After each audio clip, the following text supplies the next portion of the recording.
Halo pemirsa JEK TV, apa kabar Anda? Hari ini kembali lagi bersama saya Dewi Jihan dalam program Galeri Publik bersama Kementerian Hukum dan HAM DKI Jakarta selama kurang lebih 60 menit ke depan. Nah, seperti kita ketahui bersama pemirsa bahwa penetapan Peraturan Presiden Nomor 2 Tahun 2021 tentang pengesahan Convention Abolishing the Requirement of Legislation for Foreign Public Documents atau Konvensi Penghapusan Persyaratan Legalisasi Terhadap Dokumen Publik Asing dan ditindaklanjuti dengan dikeluarkannya Peraturan Menteri Hukum dan HAM Republik Indonesia Nomor 6 Tahun 2022 tentang layanan legalisasi aposti pada dokumen publik. Ini merupakan bentuk kehadiran negara dalam memberikan layanan aposti sebagai penyederhanaan rantai birokrasi yang bertujuan menghapuskan persyaratan tradisional legalisasi dan menggantikan proses legalisasi yang seringkali lama dan berbiaya tinggi dengan penerbitan sertifikat aposti tunggal oleh otoritas kompeten di negara asal dokumen tersebut. Dan bersama saya kali ini di studio sudah ada dua narasumber istimewa yang hadir. Kali ini di samping saya masih ada Bapak Zulhairi SHMH selaku Kepala Divisi Pelayanan Hukum dan HAM Kantor Wilayah DKI Jakarta. Halo Bapak. Sehat? Alhamdulillah sehat. Assalamualaikum warahmatullahi wabarakatuh. Waalaikumsalam warahmatullahi wabarakatuh. Terima kasih Bapak sudah bergabung. Siap. Pak Zul kali ini, dan kemudian di ujung sana ada juga Bapak Dian Faizal selaku analis hukum ahli muda Direktorat Jenderal Administrasi Hukum Umum Kementerian Hukum dan HAM Republik Indonesia. Halo Pak Faizal. Halo Mbak Jihan. Gimana kabarnya hari ini juga? Alhamdulillah baik. Alhamdulillah. Semangat? Ini mentor saya. Oh, wah ini saling mentor kalau ini. Beliau senior saya. Luar biasa. Aduh, baik. Ini sepertinya akan menjadi obrolan yang seru ya, diskusi yang seru hari ini, begitu soal aposti, begitu. Pemirsa simak terus, nanti kita sampai akhir begitu. Tapi sebelum masuk ke pembahasan seputar aposti sendiri, saya akan ke Pak Zul terlebih dahulu yang mungkin bisa menjelaskan soal di mana tahun 2024 ini Kantor Wilayah Hukum dan HAM berusaha meraih predikat WBBM dari Kemenpan RB. Betul ya Pak ya? Itu perjalanannya gimana Pak sampai sekarang? Terus kira-kira nanti apa yang bisa dilakukan khususnya dalam pelayanan publik kepada masyarakat? Baik, terima kasih. Di tahun 2021 kalau nggak salah, Kanwil DKI itu sudah meraih WBK, Wilayah Bebas Korupsi. Dan sekarang menuju WBBM. Ini program nasional dari Menpan RB yang kami harus dukung, kita harus laksanakan. Nah, emang target dari WBBM itu bagaimana kantor wilayah itu memberikan dampak bagi masyarakat, memberikan pelayanan yang prima, semua layanan itu bisa diakses dengan mudah, cepat, hemat, dan efisiensi. Itu kunci dari bebas menuju ke WBM. Nah, yang diminta oleh teman-teman Menpan RB itu bagaimana kantor wilayah itu memberikan dampak kepada masyarakat dan berinovasi. Ada hal-hal yang baru setiap tahunnya. Nah, kebetulan tahun ini di bawah kepemimpinan Bapak Kepala Kantor Wilayah ada satu program kelihatannya kecil sederhana tapi berdampak. Yaitu kemarin kita laksanakan, kita buat QR barcode dalam bentuk akrilit dan kita rencananya akan meletakkan di seluruh kantor lurah yang ada di DKI. Kebetulan kantor lurah di DKI itu sebanyak 267 kelurahan. Alhamdulillah hasil koordinasi kami dengan Bapak Kepala Kantor, dengan Pak Sedda, juga ketemu dengan Pak Wali Kota Jakarta Timur, dan alhamdulillah program ini diaminin dan didukung penuh oleh beliau-beliau. Itu ucapan terima kasih kami kepada Provinsi DKI. Nah, QR ini di dalamnya itu semua layanan yang ada di kantor wilayah bisa diakses. Jadi kalau masyarakat kebetulan main ke kantor lurah, cukup main HP aja, klik aja ya Pak. Di sana ada semua layanan. Memang dalam 2 minggu ini kita bertahap, Mbak. Hari Rabu kemarin tanggal 8 kita ada seremonial ke kantor lurah Cipinang Melayu, kita laksanakan di sana. Dan ini disambut juga baik oleh lurah setempat. Nah, di sana kita sudah taruh barcode tersebut. Nah, dalam 2 minggu ini programnya seluruh di Jakarta Timur khususnya kelurahan sudah kita letakkan QR barcode. Jangka kami seluruh kantor lurah harus sudah ada barcode QR tersebut.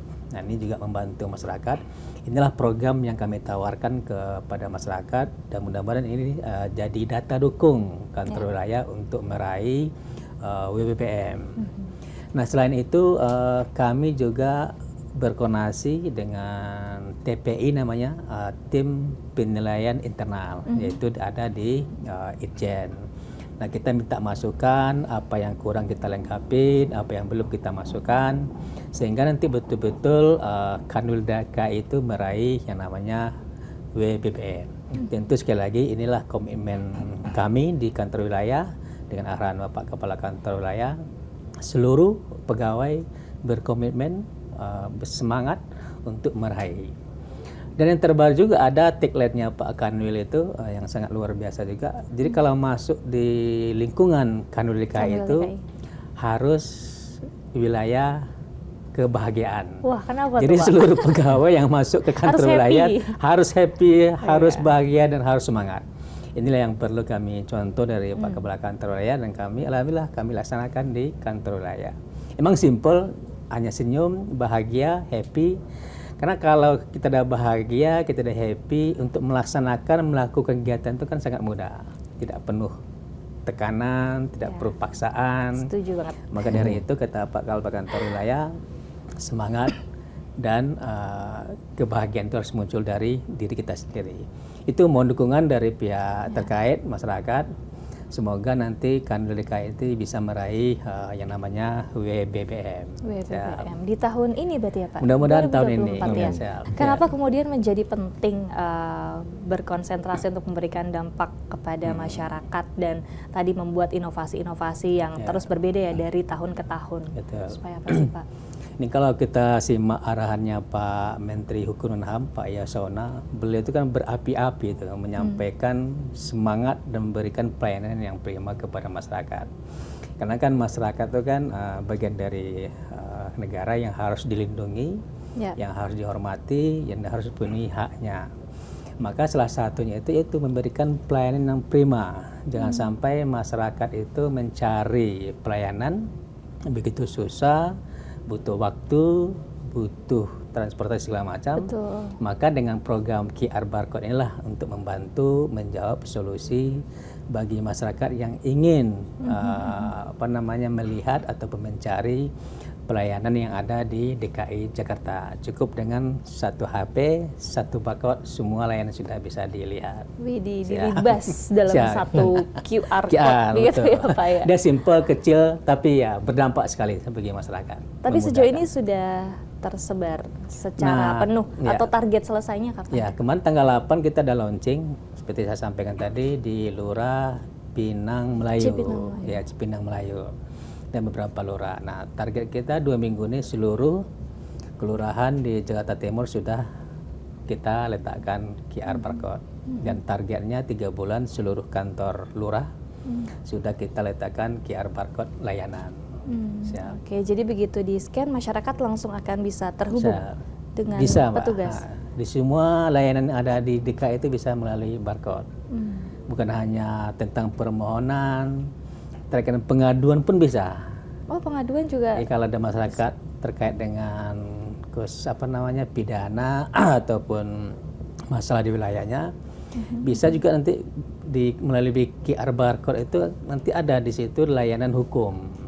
Nah, di sana ada 41 LSM yang sudah terakreditasi di Kemenkumham, dan masyarakat bisa memilih LSM mana yang mau dia memilih gunakan, sendiri gitu ya. Sehingga nanti LSM itu mendampingi masyarakat sampai ke tingkat putusan.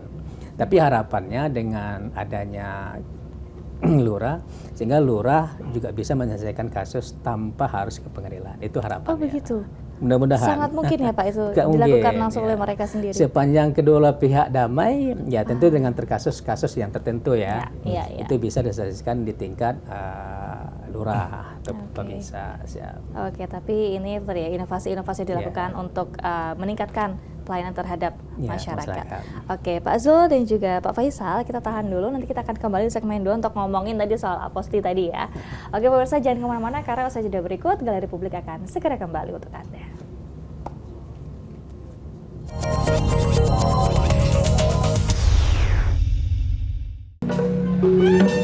Layanan Aposti, pangkas birokrasi legalisasi dokumen.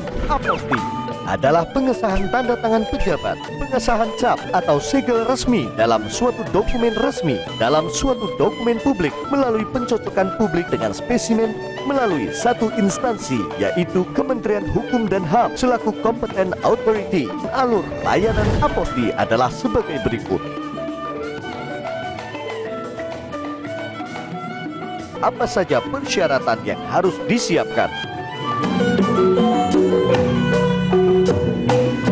Kemudian dokumen akan diverifikasi terlebih dahulu untuk tarif atas jenis penerimaan negara bukan pajak atau PNBP dari layanan legalisasi Aposti sebesar Rp150.000 per dokumen. Pemohon dapat mengajukan permohonan layanan Aposti melalui aposti.ahu.go.id.